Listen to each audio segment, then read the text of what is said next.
Hello, friends. This is Scott in my backyard garden, and it is a big day for the chickens. It's been about a year since these chickens have been allowed to free range in my yard.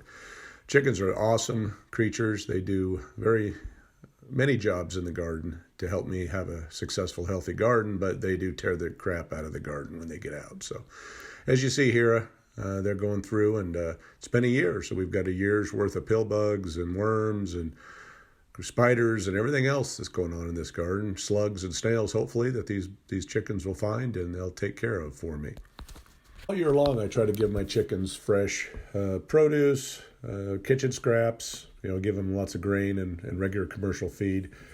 But this time of the year, the feed costs are going to go down because I'm going to let these chickens out and they're going to go through this yard for the next few weeks. Now, like I said earlier, when you let chickens out, they tear the crap out of your garden.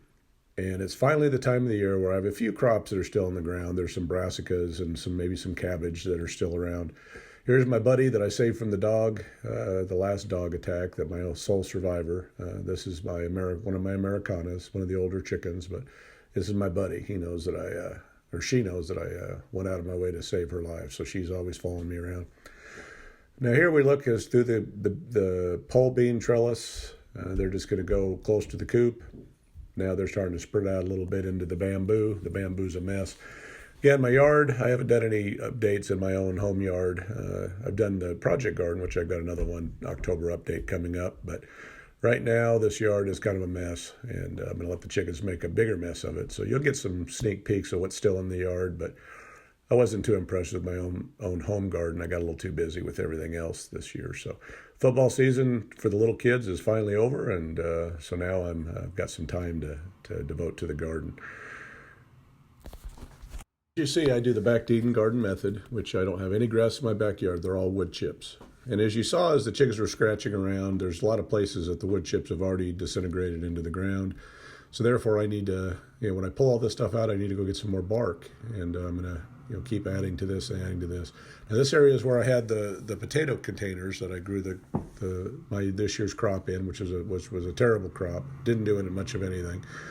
But I have all this soil here that's good soil. It's all the compost that I got from the chicken yard and some potting mix. So I'm going to use that to move around the yard and build up some other areas.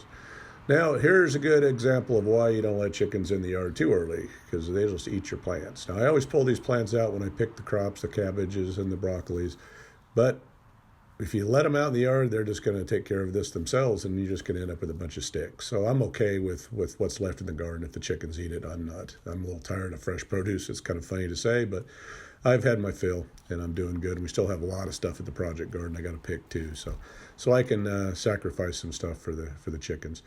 Now here's my barred rock. It's a pretty bird. I love barred rocks. They're usually a very good temperamental bird, and they're just they're a pretty bird to have. And as you see here in a minute, he's going to find himself a big old worm here. I think it's on this next scoop. You'll see. There he is. Yeah, it's a nice big one. Good action shot there. But as you see, they just tear the hell out of everything. Now, it's not good to mix wood chips into the soil, so they're not going to dig deep holes. They're just going to mix it around. But I'm just going to have to top dress all this with wood chips and sweep off my paver or my flagstone pathways to get the yard looking good again. It'll just take me a few minutes once these chickens have devastated it for a few weeks. People always ask me, why do you have chickens? It's kind of a weird concept. Well, it's not just the fresh eggs. They are my fertilizer source. They eat all my weeds and grass clippings, and they come out in the yard and they take care of insects. And so they're just an all-around great garden animal as long as you keep them under control. And mine have been pretty cooperative. There's a few escapees now and then into the yard, but overall they've got a pretty good routine. They even like to sleep up in the wisteria tree or sitting on top of the fence where they could easily hop out of the yard if they wanted to. There's only one of them that's ever fallen out of the yard, and then that was kind of a interesting show, I guess. I wasn't here to see it, but my wife and son and some friendly neighbors or passerbyers were able to corral the chicken and get it back in the yard. This flock is a very friendly flock. They all have their little pecking order. When you mix flocks, they all have to find their space or their place in the flock.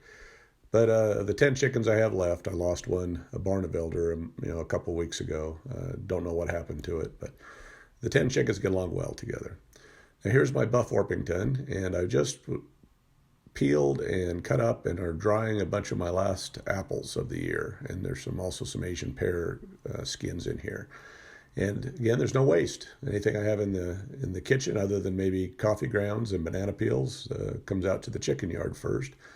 And then they go through it and they eat what they want. The worms eat the rest and the other bugs. And then I scoop it into piles and make compost out of it. Take it to the compost bin or put it in a plastic bin next to their chicken run and let it heat up.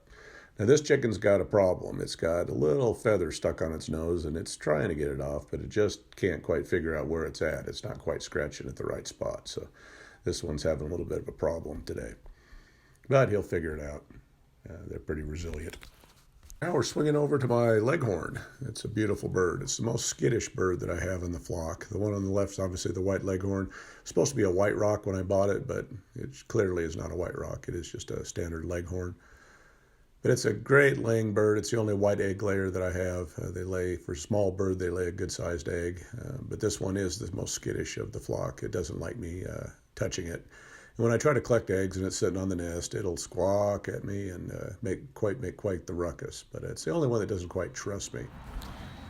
Now it's time to get the chickens back in the yard. I just grab a little bit of grain, some scratch grain, and I just when they hear I keep it in metal pans or metal garbage cans, and when they hear the clanking of the metal, they come running. But they're easy to get back in the coop. I don't have to chase them. I just bring some scratch out and throw it on the ground, and then they just find their way home. And they're a good flock of birds. Currently, I have 4 Americanas, which are the green egg layers or bluish green eggs. I've got the Buff Orpington, which is a brown egg layer, the white leghorn, which is a white egg layer. I've got the Barred Rock, which is a light brown egg layer. And then I've got the 3 Barnevelders left that are also a light brown egg layer. So most of my eggs are brown, but I do have a nice collection of white and green and bluish and nice different shades of brown.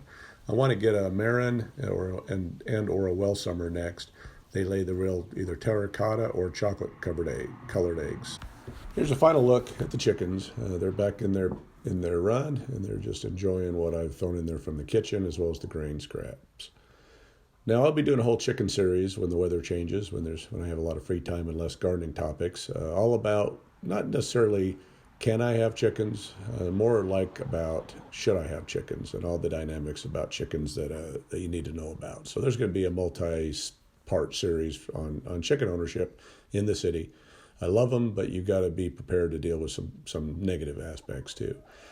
If you like this kind of content and want to continue to follow me in my journey in living my best rural life in the city, please subscribe to my channel, like, share, and comment, as I'd love to hear from you. Thank you. If you taste the first eggs from your backyard chickens, you'll never go back to store-bought.